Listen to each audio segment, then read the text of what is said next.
Hi, I'm Kristen, and I am hosting today's live stream along with Kirsten. Hi. We will get started in just a second here, but before that, we wanted to just super quick introduce ourselves and let you know how excited we are to be here with you today. I am Kristen, and I've been working at Scribbr for almost 7 years now. I just helped develop our new college essay editing and coaching service. And before that, I worked as an essay coach and an English teacher. And working with college essays is just one of my absolute favorite parts of my job. I just love how much of a chance it is for students to show their authentic selves and a different side of themselves and to just be more creative than in your typical assignment. So I am super psyched to be here with you guys today. I hope everyone is ready for the holidays, and I will turn it over to Kirsten. Thanks, Kristen. Yeah, my name is Kirsten. I graduated from UC Berkeley, and I've been working as a writer and English teacher for about 8 years now. And I just started editing college essays about 2 years ago, and I really enjoy it a lot. I really like helping students craft their story and finding the kind of their life story that they can kind of take with them for years, even after they submit their essay. Today's session is a full essay review session. So we want to get to as many student submissions as we can. We are super excited to see what you guys have sent us. And without further ado, I will launch right into our first student essay we have here. Sound good, Kirsten? Yep, sounds good. All right, so our prompt, it looks like a Common App prompt, and we have got the lessons that we take from obstacles we encounter can be fundamental to later success. Recount a time when you faced a challenge, setback, or failure. How did it affect you, and what did you learn from the experience? We have got a word limit of 650 words, and our student is wondering, I would like to know if it is understandable and shows who I am. So I'm going to just read this whole essay out loud so that we can all get a feel of what it's about, and then Kirsten and I will dig into it and see what we can do to help this student. So let's get started. Let's walk together. I run desperately. My heart doesn't recognize what is about to happen. Nor does my brain stop thinking about the worst. My legs shake, and I wish I were a hero like Flash to arrive in time. I freeze, I cry, and I hear a scream.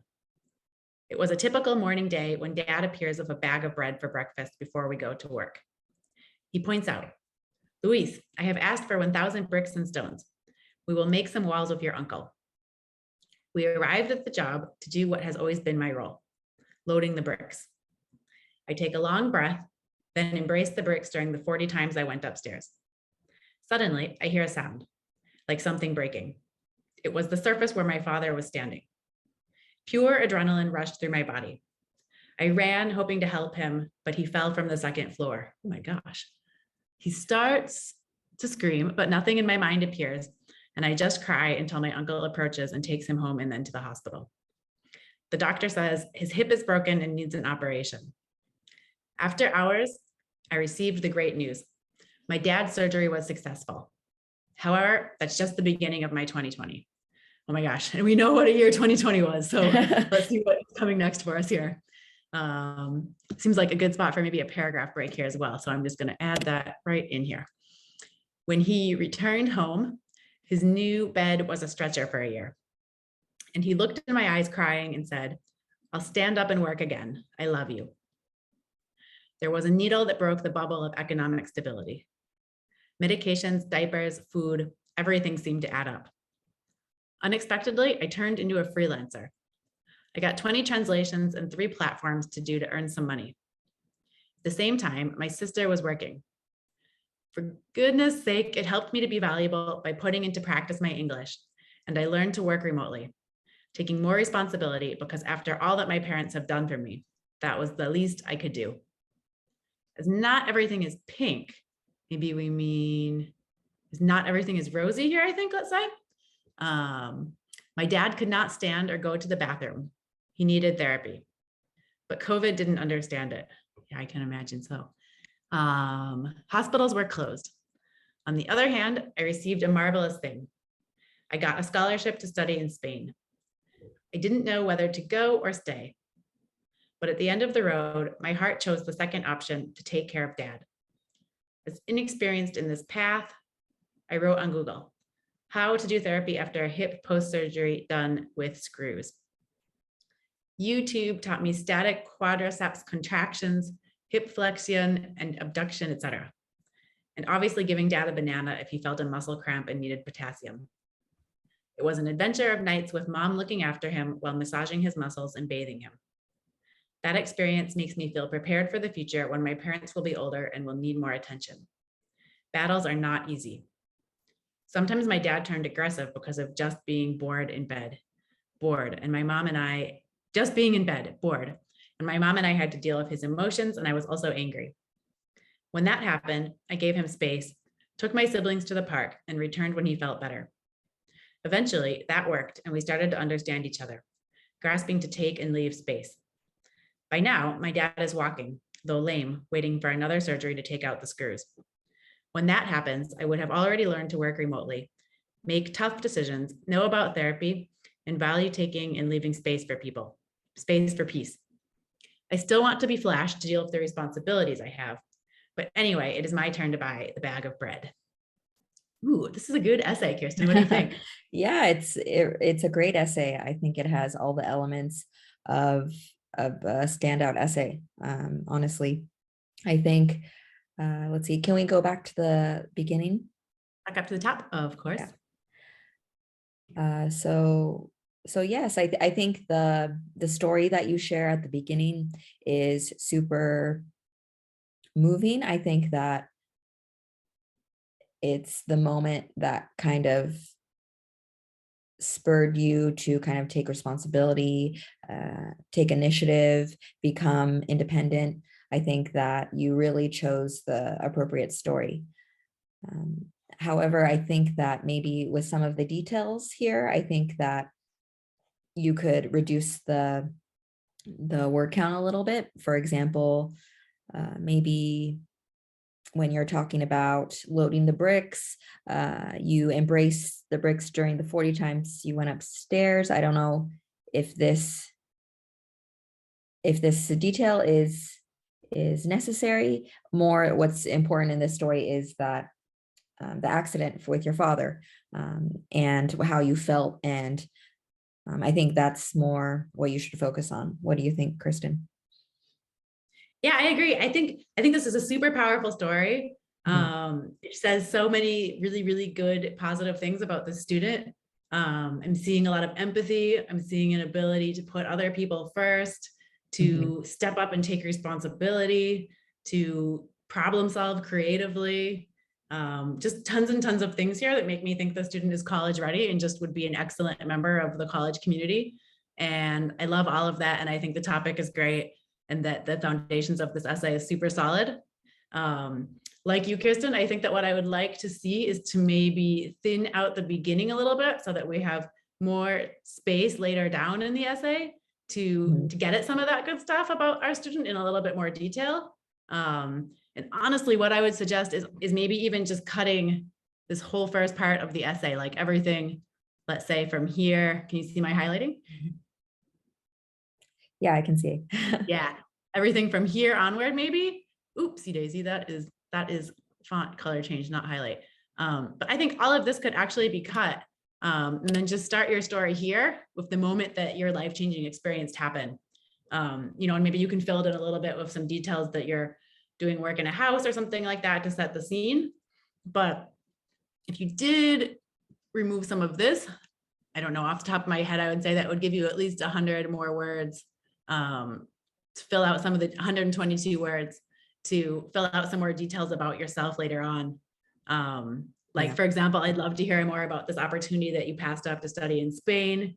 I presume that you got this opportunity because you're an awesome student and wowed some other people with your credentials. So one thing that I really like about this essay is that the student is so humble. Like, you just throw things in here offhand, like that you got the scholarship to study in Spain, or that you learned how to do all of these amazing therapeutic things on Google, and just like no big deal, And I love that. And I think it says really good things about our student, but honestly, I'd like to hear a little bit more about these things.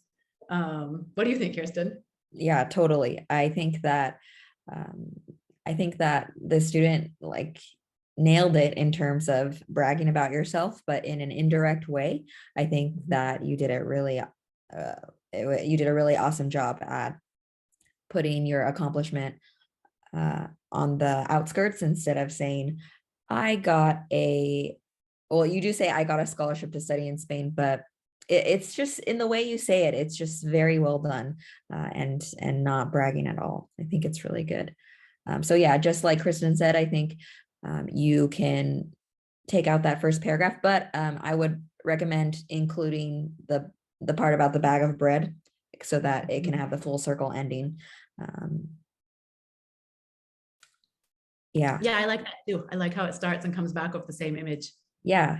Yeah. The student, no, yeah, they're good at storytelling, and they are aware of the full circle conclusion of starting with kind of a concept and then, or kind of an idea or sort of a one-liner, and then sort of at the end making a kind of clever sort of reference back to it. I think that you should keep that. I think it's really nice, but maybe adding like detail about what kind of bread was it.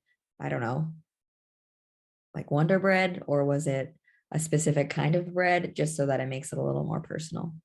Yeah. Oh, and Kirsten, I'm seeing that we have a question in the chat here. Maybe I'll pass it to you because it's touched on something you've just mentioned here. Our student is wondering, why does it matter what kind of bread? Why is that kind of detail important here? Yeah, I think that just in college essays, it needs to be detailed, because admissions officers see a lot of essays every year. So you say, oh, I ate breakfast, or I went to school, or I played video games during COVID lockdown. So in order to make these common experiences unique, you need to put detail in there. Even if it seems kind of unnecessary, it helps transport the admissions officer into your memory. You know, if you watch, I don't know, maybe a show on Netflix or something, then a lot of the stories in the movies are kind of similar. They have kind of similar plot lines. There's rom-coms, there's action movies, there's mysteries, and all of the storylines are kind of similar and predictable. But what makes a really incredible story is if they have that detail. So in the same way, in your essay, you really want to inject that detail in there so that they can connect with you, or at least imagine with you. Yeah. Perfect answer. I see our student here is saying, cool, I've got it. Thanks. Another thing I wanted to mention here a bit is I see something else I see with this essay is a pitfall that can happen when you're writing about a story that involves somebody else, especially if that somebody else is someone that you really care about and that's really important to you. And that is sometimes what students can do, is focus their essay by accident a little bit more on that other person than on themselves. And I think intentions are always really good. It's somebody that you love and you care about. And so you get wrapped up a little bit in telling that person's story. But what you want to be aware of as you're working on your essay is that you need to be the main star of your piece here. And that doesn't mean minimizing the experience that your dad went through or that your entire family went through. But I would say, I would always be telling that story from the perspective of you. And what I mean is, maybe instead of, like, for example, when you talk about how your dad looked at you and said, I'll stand up and work again, I love you. There was a needle that broke the bubble of economic stability, medications, diapers, food, everything seemed to add up. I think this is great. And I love the dialogue here. And I think it makes the story really emotional. And I can feel like I'm standing there with you. But I would try to be careful with digging too much into just telling us what happened event by event, because then the focus is a little bit too much on your dad and the family as a whole. And it's not your dad and the family as a whole that's applying to the school. It's you. So you need to keep the focus pretty squarely on you. And I think you can do that by telling us a little bit more as you're going through this experience, how you felt as all of this was happening. Because there's, I can see that the situation must have been pretty stressful, intense, and that you suddenly picked up this freelance work. But I'd like to hear a little bit more about what was going on in your mind and in your heart while this was happening. And, did you feel stressed? Did you feel a sense of urgency to help your family out? Did you suddenly feel more capable than you had before? Like that you've suddenly found this newfound ability to step into this new role? Kind of walk us through what's happening internally for you while this is happening. You think that's the right route to take here, Kirsten? Yeah, I agree. I think first, as you said, definitely keeping the focus on you. Here, for example, here, when you say, I just cry until my uncle approaches and takes him home, and then to the hospital. I think this is a detail that, of course, is important in the event itself, but in your essay, it's one detail that I think you don't need to include. Just you talk about that you return to daily life and he returns home, but here it's like your uncle is the kind of the hero or the one who's doing the action. I think I saw lower down about when you're searching on YouTube about how YouTube taught you versus maybe I sought out. Can you scroll down a little, Kristen? Oh yeah. The part about YouTube. I see it. Here we are. So just the part about YouTube. YouTube taught me static quadriceps contractions and so on. I think that here it's awesome that you actively went on YouTube and searched for these things. You went on Google and did this, but I think that you should be more putting yourself in the active role, making yourself the central protagonist of the story. So it's just a simple kind of shifting the sentence a little so that you're the subject. And so you could say like, I learned on YouTube, just simply, that's a simple change about static quadriceps and so on. Just like simple things like that, where you switch the sentence around where you're the subject so that it shows that you're an active person. Yeah. So. Yeah, I love that. Yeah. And I guess I'll just come back to what I said earlier, which is that there's some awesome things that just get mentioned here in a fairly offhand way that I would come back to in a bit more detail. Like, for example, you tell us that you started working on these freelance platforms doing translation work. And I would love to hear more about everything about this, honestly. What languages were you translating? How did you find these platforms? I think this shows a lot of initiative for a high school student, is who I'm assuming wrote this, to be doing this on their own, and to even know how to get started with that. And I would love to hear, again, walk us through what's happening in your mind. Like, how did you have this idea that this is what you were going to do to help your family? And how did you know how to do this translation work? Did you grow up bilingual? Have you self-studied language and brought yourself to that level? I'm curious and I want to know more. Or again, you talk here about your dad not dealing really well with having to lie in bed some of the time, and that you also felt angry and you would take your siblings to the park and give them space. I think this is another spot where you could unpack a little bit. How did you go? What happened in the transition between you feeling angry and you knowing that the right thing to do is that you're going to deal with this by taking your siblings to the park and giving your dad space? Because some people might deal with that anger in a less constructive way, like say by saying something nasty back to your dad.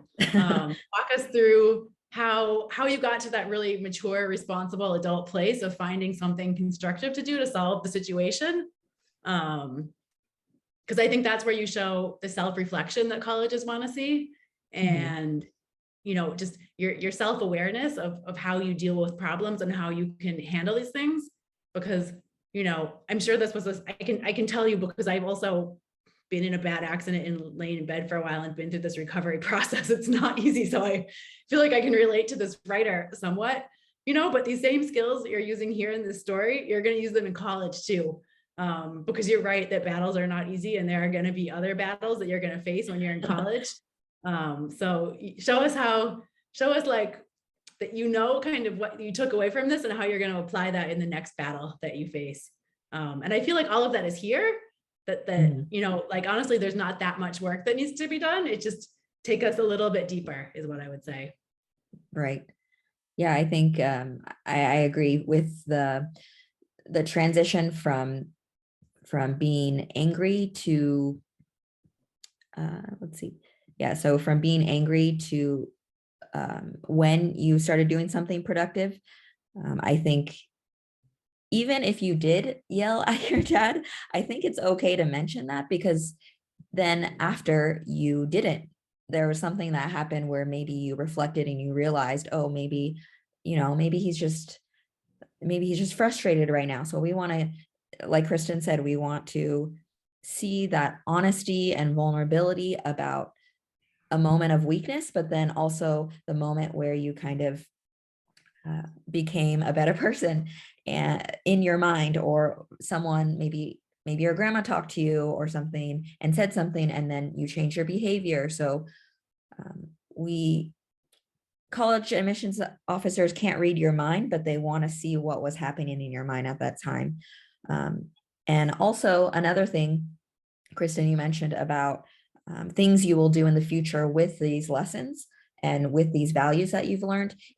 When did this happen? Did this happen a while ago? Because if it happened a while ago, that's okay. But then we need to, like, I see that I'm guessing that you did all this great freelance stuff and these research things in high school, but we also want to see maybe how you have applied these lessons after this event, before you kind of conclude at the end about how you will use this in the future. So, for example, did you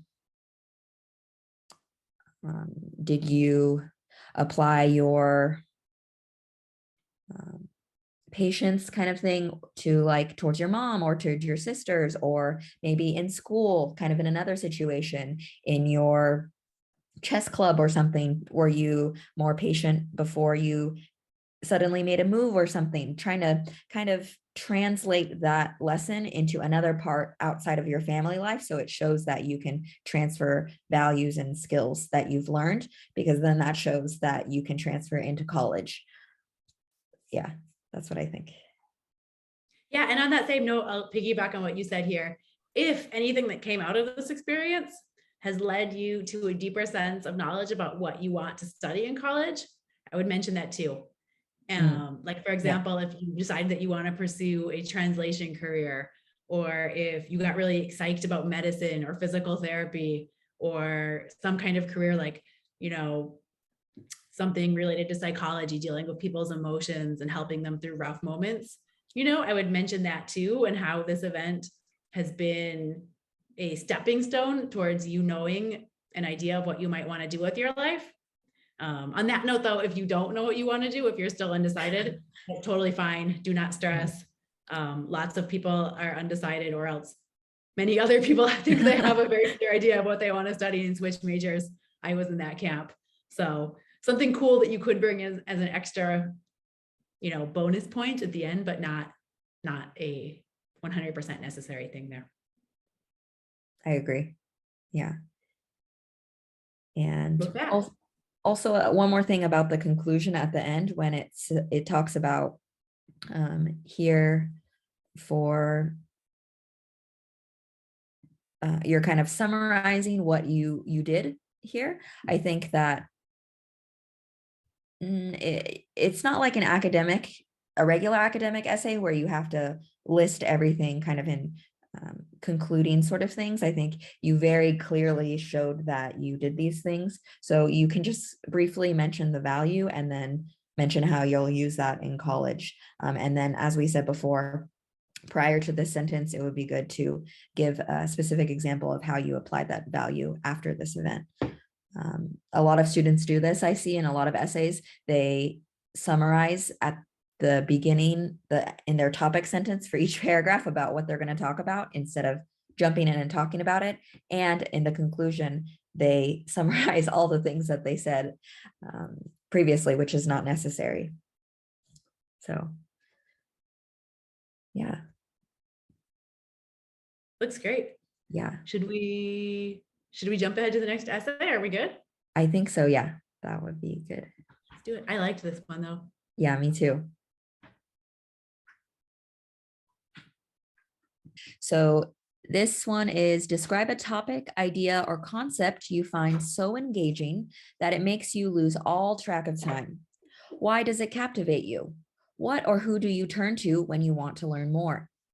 So the word count is 690 words, but yeah, for a Common App essay, it's 650 maximum. And the student says, help. And the problem, I'm totally in love with this essay and my BFF is too. I even had my English teacher edit it, but he said I'm missing part of the prompt. I don't want to cut a single word. Can I keep it like it is, even though I'm over the limit? All right, so let's jump into the draft. Okay, so expecto patronum. I cast the spell as I raise my wand, okay, against the dementors who have come once again to evaporate my happy thoughts and suck the life out of me. My Patronus is a gallant Arabian steed of light that drives my tormentors back to Azkaban, the prison for convicted criminals on a North Sea island.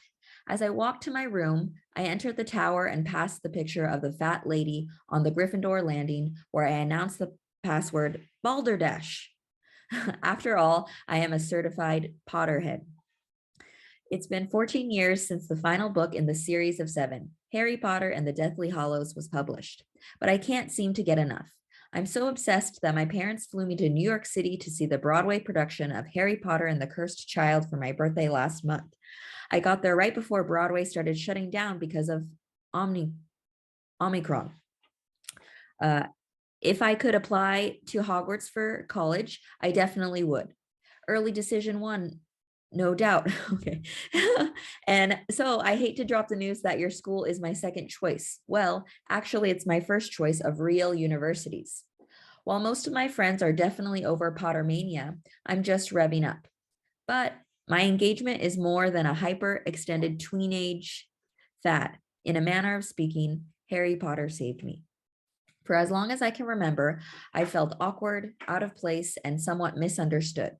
So when I met the boy with the scar on his head who defeated the darkest wizard in history, Voldemort, I felt like someone finally understood. My life has felt a lot like living under the Dursley staircase. My mom was an alcoholic who chose the bottle over me when I was only 6.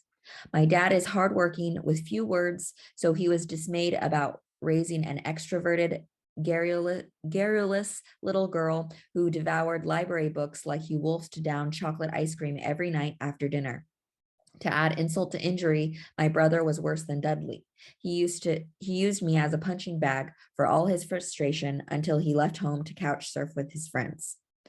While my family never knew what to do with me, J.K. Rowling seemed to comprehend my inner makeup intimately because she fashioned my essence into a hero fit for an epic drama. Harry had close friends, Ron and Hermione, which meant I could make friends too. Harry also made new acquaintances who were just as weird as he was. Take Neville Longbottom and Luna Lovegood, 2 absolute weirdos in the best possible sense, who connected with Harry and helped win the day when Hogwarts was under attack. So I knew I could meet new people as well. Harry had trusted mentors like Professors Albus Dumbledore and Minerva McGonagall, yet often he didn't understand their methods. His example helped me open myself to a few teachers who turned out to be amazing mentors and humans. Most importantly, Harry learned to harness the power within him, even when the challenges felt overwhelming, like when his name magically popped out of the Goblet of Fire as a contestant for the Triwizard Tournament. He outwitted a killer dragon, saved 2 people from the bottom of the lake, and brought home his murdered friend after confronting evil face to face. He taught me to harness the power within me, even when facing ominous odds. However, I think his best magical inheritance was his invisibility cloak. Sometimes, when life has been too much to handle, I've just wanted to disappear. Harry taught me that I could, only for a while where no one could find me, so that I could re-enter the world with a fresh perspective. I needed Harry's permission because no one else would give it to me. All right, Kristin. There's a little more. All right. Please know that if you admit me to your college, I solemnly swear that I'm up to no good. However, just like Harry, I aspire to leave a positive mark on the lives of my classmates and teachers alike, to make a difference for future generations who follow. All right, Kristin, what do you think? I like this. I mean, okay, admittedly, I'm a Harry Potter fan, so you won me over here. I'm older than you guys, so I remember when the last books came out and how excited I was, basically camped out at the bookstore. So if you talk about Harry Potter, you win me over. But I also see a lot of really good things about the student coming through in this essay. Obviously, you are a fantastic storyteller. You are showcasing a super broad vocabulary here and just, really great writing skills, which is a lot of what colleges want to see in your college essay. And I'm also seeing a lot of self-awareness here and kind of just a good sense of humor about yourself too, like sort of this ability to look back at your challenges and the things that must have been pretty vulnerable and challenging, and to do so in this way that is, authentic and open and real, but a bit cheeky too at the same time.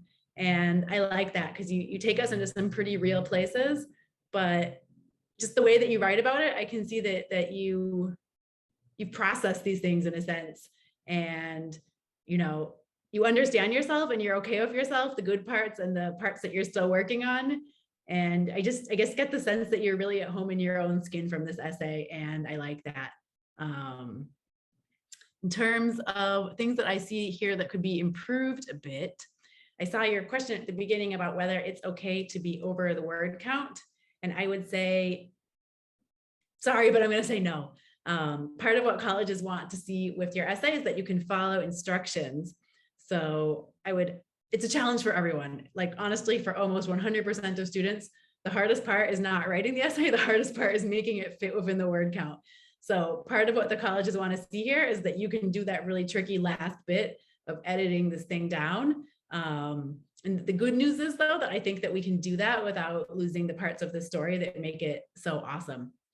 So I would say the first thing to cut is just things that don't really relate directly to your story. Like, I remember up at the top, you mentioned how you managed to see the musical right before the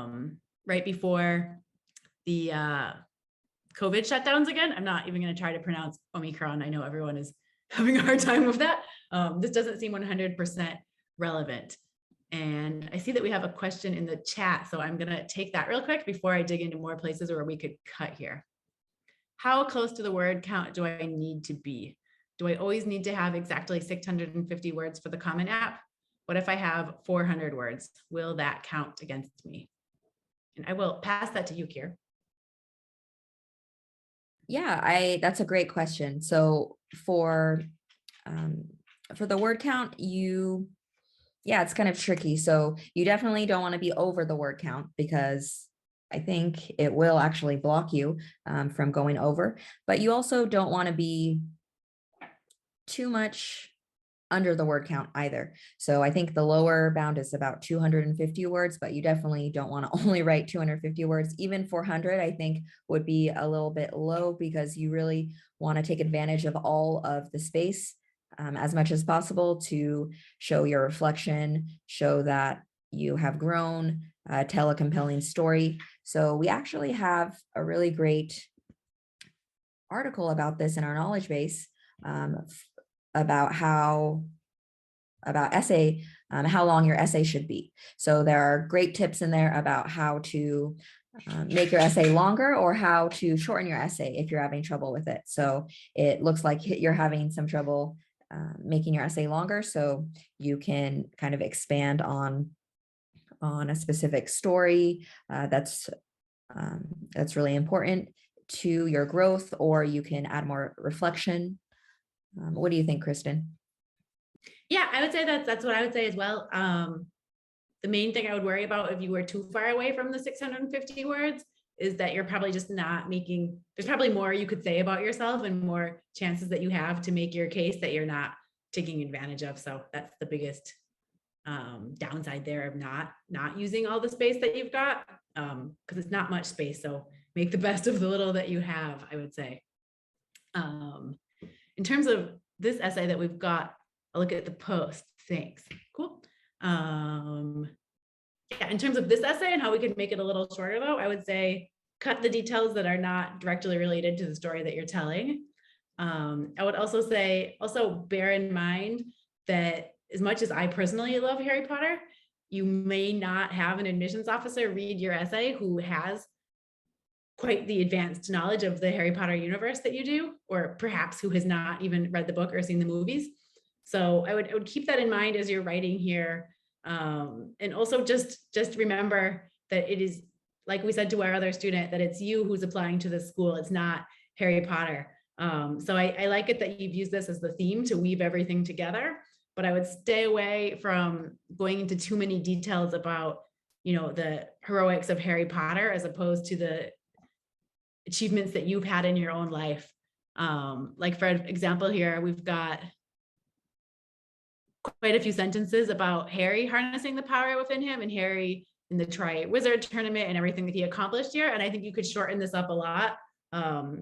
Basically, most importantly, Harry learned to harness the power within him, even when the challenges felt overwhelming. He taught, and then you could skip the rest of this about the specifics of how Harry did that, and instead use some of that space to tell us about when you did that. Because I'm seeing a lot about Harry in this paragraph and not that much about you. And I think that if you trimmed out some of the extra details about the books, you would have you'd be under the word count and have extra space to say a little bit more about yourself. Do you have any more suggestions, Kirsten, for how we could help the student shorten this without losing all of the great vividness? I think, yeah, how you said, take out the details. I mean, even if the admissions officer is a Harry Potter fan, then that means they've read the book, so they know what has happened. A lot of people have watched the movies, so they know what's happened. But also even if they haven't, they don't need to know every single detail about what happened to Harry. We can already clearly see from the very beginning that you're a Potterhead. So you don't need to say every detail. And I agree, I would cut a lot from the beginning. Can you scroll up a little? About, the Broadway show. Even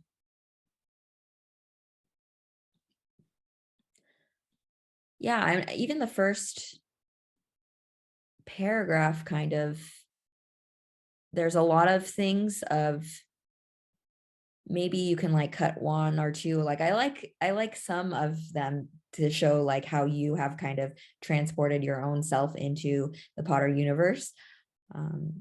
But I think that you want to, as quickly as possible, get into I think the strength of this essay is that you draw parallels between your life and Harry Potter's life, especially when you open up and be very vulnerable, when you make the parallel about your life and kind of Harry's life in the Dursley's house. So I think that if you can get to that as quickly as possible, that will be the strength of your essay. And also, when you make those like single parallels about how Harry made friends, Ron and Hermione, then you said you made friends, but then what are their names?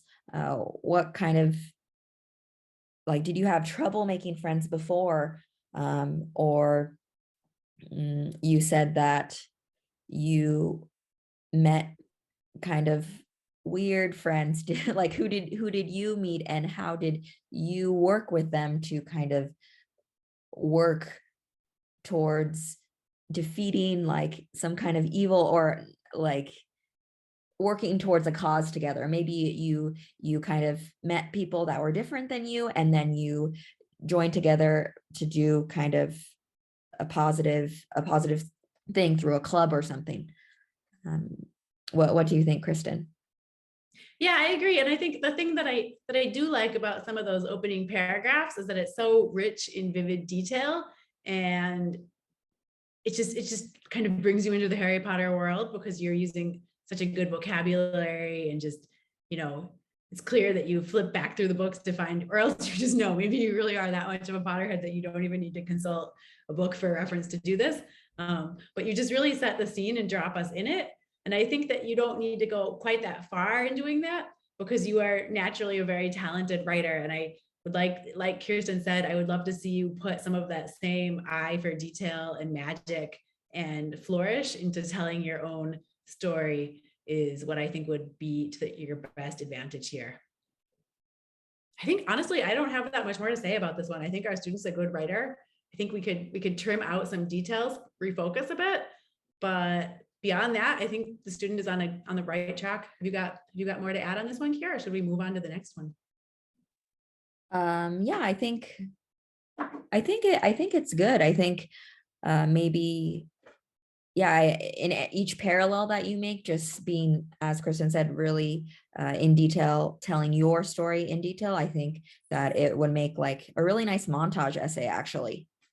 Yeah, but other than that, I think tell us what a montage essay is? Oh, yes. So a montage essay, so there are two main kinds of essays in college essays. There's the narrative essay and the montage essay. So the narrative essay is kind of a usually chronological narrative of this happened, and then this is what I learned, this is how I grew, and then this is how I will apply it into the future.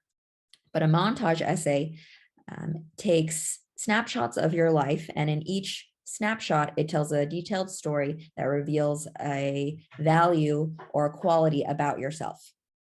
So using the frame of Harry Potter, you kind of already do this. You sort of set up, or you start telling stories, and then in each story or parallel you draw to Harry Potter, you should tell a story about how it's similar to that aspect of the Harry Potter story. And then you need to make sure that you kind of have, well, you already have a theme, kind of an introduction that sums up all of your kind of values and introduces the theme well, and then the conclusion with how you will transfer that to college. And I see a question in the chat here as well. Is this a narrative or a montage? In this essay here? That's all we've got. Is this a narrative or a montage? I'm presuming for this current draft. This essay, I would say that it's more, it could be either actually, but I think that the way the student has set it up, I think it's more like a montage essay. Yeah. Agreed. I'd say montage of some narrative elements. I guess I do have one more thing I'll add here before we move on quick, which is that I think it's always a bit tricky in terms of when you're thinking about what kind of background knowledge your admissions officer is going to have if you want to write about something that you're really super excited about. And I think generally speaking, you want to be real careful with this kind of thing, because you don't want to assume, if you're going to talk about your favorite book or your favorite movie or your favorite band or something, that the admissions officers are going to have that same knowledge that you do. I think so I just be cautious of that if you're out there listening to the advice that we're giving on this one. I would say Harry Potter is almost the exception to the rule here, because it is so well known that it's kind of just part of our broader cultural fabric.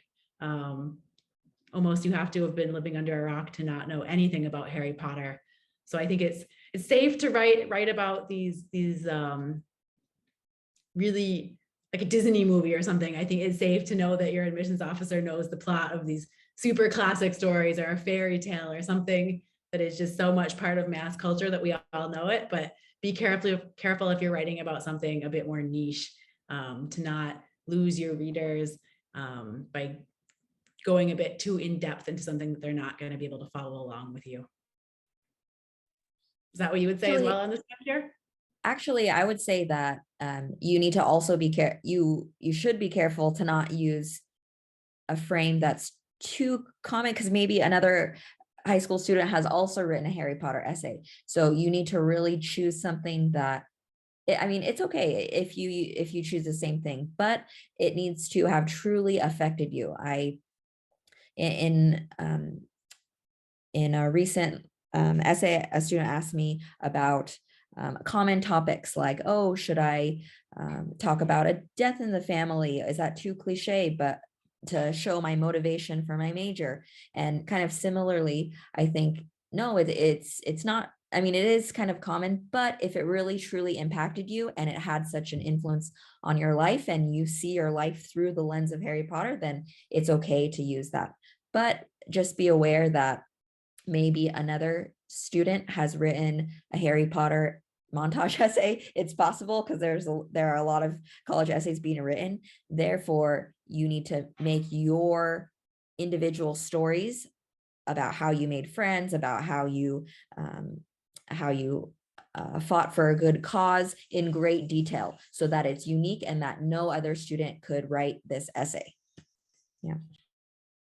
Yeah, agreed. And I think we should say too that there's very few things that are just completely 100% wrong topics. It's just, you can take any topic, whether it's unique or common or boring or exciting, and it's going to be your excitement about it and how you personalize it and make it something that nobody else could write, and how you really make it hit home for you, that's going to make your topic good or bad. So if you're out there and you're worried, oh my gosh, I'm writing about a death in the family, or I wanted to write about Harry Potter too, or my volunteer travel experience, or something that many other students share in common. What you really want to get at is how that experience impacted you and where the real transformation has been for you. And I see this essay heading in that direction, like when we talk about your family and how that helps you relate to the Harry Potter book, because you felt like you faced similar circumstances. So yeah, like we've been saying, just bring those elements out, and more you, less Harry. Definitely. Yeah. I see a question in the chat. How do I know if my topic is good enough? What do you think, Kristin? I think, again, it's a big, I think only you can know if your topic is good enough. And I would say if you've got a topic and you're not quite sure what to do with it, maybe just start free writing a couple different drafts and see how you feel about it. And then maybe show what you've got to somebody who's close to you, like a close friend or a parent or a teacher or someone who knows you really well. And you don't want to get into the situation of too many cooks in the kitchen, where you've got feedback from so many people and you don't know what to do because they're all telling you slightly different things, and the essay has become more theirs than yours.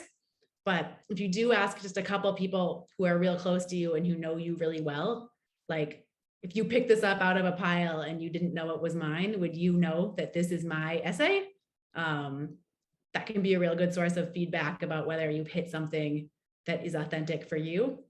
And just in a broader sense, I think regardless of what prompt you pick, you're going to want to be writing about something that shows that you are college ready. And what we mean by that is that you have insight into your own actions and motivations, that you have undergone some sort of transformation, like either that you've grown up in a certain way or gained a skill or made it through a challenge or accomplished something, and that you've basically done that, and that you're aware of what went on for you emotionally and mentally while that was happening, and that you can walk us through that. You're gonna, I guess, kind of indirectly at the same time show us some of your good qualities in your essay.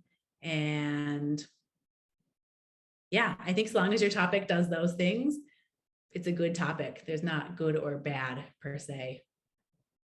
Anything to add there, Kier?